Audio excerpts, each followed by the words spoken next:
जय श्री श्याम। कैसे हो श्याम भक्त? तो आशा करते हैं कि बाबा श्याम जी की कृपा से आप और आपका पूरा परिवार कुशल मंगल होगा। श्याम भक्तों, आज का ये वीडियो जो है ना, उसकी जो कहानी है वो एक सच्ची घटना पर आधारित है। कहा जाता है कि जो भी श्याम बाबा को सच्चे मन से मानता है वो उन सभी भक्तों को मनचाहा सुख देते हैं। ये कहानी उत्तर प्रदेश के मुरादाबाद की है। श्याम भक्तों, आप इस कहानी को पूरा सुनिएगा, क्योंकि कहा जाता है कि बाबा श्याम जी की महिमा को पूरा ही सुनना चाहिए, जिससे श्याम बाबा की कृपा आपके ऊपर और आपके पूरे परिवार पर बनी रहे। मुरादाबाद में एक परिवार था जिसमें बुजुर्ग माता पिता और उसका एक लौता बेटा राम सिंह और उसकी पत्नी गायत्री रहते थे। राम सिंह और गायत्री की कोई संतान नहीं थी। शादी के 8 साल होने के बावजूद भी उनके कोई संतान नहीं थी। गायत्री बहुत दुखी और उदास रहती थी। उसके मन में एक ही इच्छा थी कि उसके एक बच्चा पैदा हो। वो बचपन से ही कृष्ण भक्त थी और सादा जीवन जीती थी। वो अपने सास ससुर की जी जान से सेवा करती थी और अपने पति का भी बहुत अच्छे से ख्याल रखती थी। ये उसका स्वभाव था और वह इसे अपना परम धर्म मानती थी। वह अपने स्त्री धर्म का बखूबी पालन करती थी। गायत्री बहन कभी मथुरा वृंदावन नहीं गई थी। उसने उस जगह के बारे में बहुत कुछ सुन रखा था, लेकिन उसे वहां जाकर कभी देखने का अवसर प्राप्त नहीं हुआ था। एक बार पड़ोस की ही कुछ महिलाएं एक समूह बनाकर वृंदावन घूमने जा रही थी। स्त्रियों ने गायत्री को कहा कि गायत्री, तुम भी मथुरा वृंदावन चलो। वहां जाकर श्री बांके बिहारी जी के दर्शन करो। वहां जाकर अपनी मनोकामना श्री बिहारी जी के चरणों में रखना। अगर उनकी कृपा हुई तो सब ठीक हो जाएगा। अब गायत्री के मन में आशा के फूल खिलने लगे। गायत्री को सारा गांव जानता था। गायत्री सबकी मदद करती थी, इसीलिए गायत्री के दुख में भी सभी दुखी रहते थे। वो सोचने लगी, पहले तो वृंदावन जाने का अवसर मिलेगा, फिर बिहारी जी के दर्शन होंगे, और अगर उन्होंने मेरी सुन ली तो मेरी दिल की इच्छा भी पूरी हो जाएगी। ये सोचकर वह बहुत खुश होने लगी। फिर उसने अपने पति को जाने के लिए कहा। उसके पति ने कहा कि अगर आप दर्शन करने के लिए जाना चाहते हो तो चले जाओ, लेकिन संतान की इच्छा की प्राप्ति के लिए मत जाना, क्योंकि हमने बहुत सारे शहर के डॉक्टर और हकीम सबको दिखाया हुआ है। कई हवन पूजा पाठ भी कराए हैं। अब जब बच्चा ही भाग्य में नहीं है तो चमत्कार की क्या आशा करनी। ये बात अपने दिमाग से आप निकाल दीजिए। राम सिंह की बात सुनकर गायत्री उदास हो गई। फिर उसके पति ने उसका उदास चेहरा देखकर कहा कि अच्छा, तुम उदास मत हो, जैसे तुम्हें अच्छा लगता है वैसे करो। फिर गायत्री प्रसन्न हो गई और खुशी खुशी अगले दिन अपनी सारी सहेलियों के साथ मथुरा वृंदावन के लिए रवाना हो गई। रास्ते में सभी लोग प्रसन्न होकर भजन गाते हुए जा रहे थे। गायत्री बिहारी जी के दर्शन के लिए बहुत ज़्यादा उत्साहित थी। वो बिहारी जी के बारे में ही सोचती रही। चलते चलते कभी यात्रा पूरी हो गई, पता ही नहीं चला। सबने नावों से यमुना पार की। स्नान के बाद सब बिहारी जी के दर्शन करने के लिए मंदिर में गए। प्रतीक्षा की घड़ी समाप्त हुई और सभी बांके बिहारी जी के मंदिर में पहुंचे। मंदिर का द्वार काफ़ी बड़ा था, ऊंचा सा चबूतरा, वहाँ काफ़ी सारे फूल वाले थे।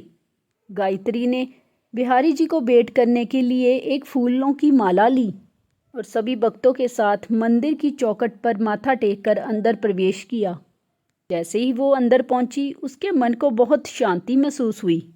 दरअसल होता क्या है कि जब भी हम बिहारी जी के दर्शन करने के लिए जाते हैं, मंदिर में प्रवेश करते ही हमें ऐसा महसूस होता है कि हम जिस चीज़ की तलाश में थे वो चीज़ हमारी पूरी हो गई है। यही हमारी मंजिल है, अब हमें कहीं और नहीं जाना है।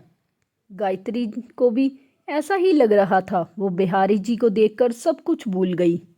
वो बिहारी जी को क्या कहने आई थी, बस वो तो बिहारी जी को ही देखती रही और उनमें ही खो गई। तभी एक स्वामी जी पास आए और कहने लगे कि ऊपर आओ और अपने हाथ की माला दो। भीड़ बहुत थी। गायत्री ऊपर नहीं जा सकी। उसने माला स्वामी जी को ही सौंप दी। स्वामी जी ने माला बिहारी जी को चढ़ाई। गायत्री जहाँ खड़ी थी वहीं से ही बिहारी जी को देखने लगी। कुछ देर बाद स्वामी जी वहाँ आए। जब वापस आए तो उन्होंने देखा कि गायत्री रो रही है। उन्होंने गायत्री को पूछा कि बिहारी जी के सामने आंसू क्यों। गायत्री ने कहा कि स्वामी जी, मेरी कोई संतान नहीं है, यही मेरी सबसे बड़ी निराशा है।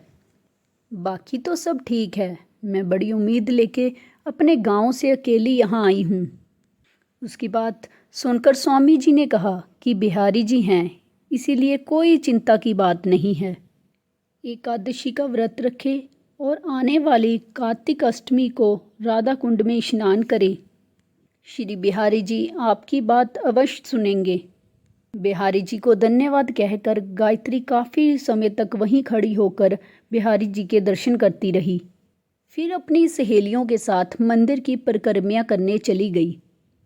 इसके बाद वो सभी के साथ अपने गांव वापस लौट आई। उन्होंने उन स्वामी जी के कहे अनुसार सब कुछ किया।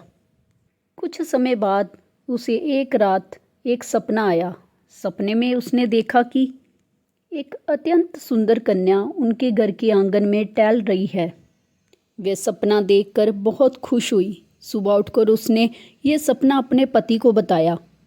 ये सुनकर पति हैरान हो गया। उसने पूछा, क्या तुमने सच में ऐसा सपना देखा था?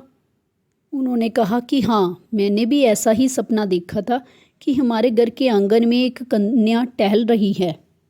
वो छोटी बच्ची खेल रही थी और उसकी पायल की आवाज़ें आ रही थी। दोनों को बहुत आश्चर्य हुआ कि उन्हें एक ही रात में दोनों को सेम सपना कैसे आया। वो बहुत खुश थे कि इतनी प्यारी लड़की हमारे आंगन में घूम रही है। उन्होंने ये सपना और किसी को नहीं बताया और इस घटना के कुछ ही समय बाद गायत्री ने गर्भ धारण किया और 9 महीने बाद उनके घर एक खूबसूरत लड़की का जन्म हुआ। वो दोनों लोग खुशी से बहुत पागल हुए।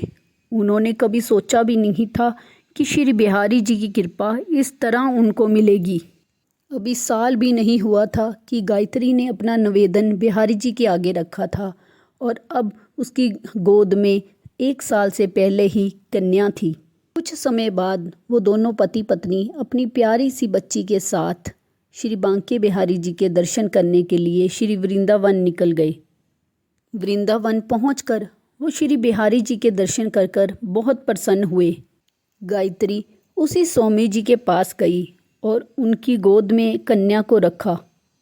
कहने लगी कि बिहारी जी की कृपा से और आपके आशीर्वाद से मुझे ये कन्या प्राप्त हुई है। उसने स्वामी जी को कहा कि मेरी गोद भर गई है। स्वामी जी ने उस कन्या को देखा और फिर श्री बिहारी जी को देखा। वो स्वामी जी उस कन्या को श्री बिहारी जी की दहलीज तक ले गए और उसे माथा टेकाया। स्वामी जी ने श्री बिहारी जी की माला, प्रसाद आदि उनको दिया। स्वामी जी सोचने लगे कि पिछली बार ये महिला जब आई थी तो बहुत निराश थी। बिहारी जी ने बहुतों की मनोकामना को पूरा किया है।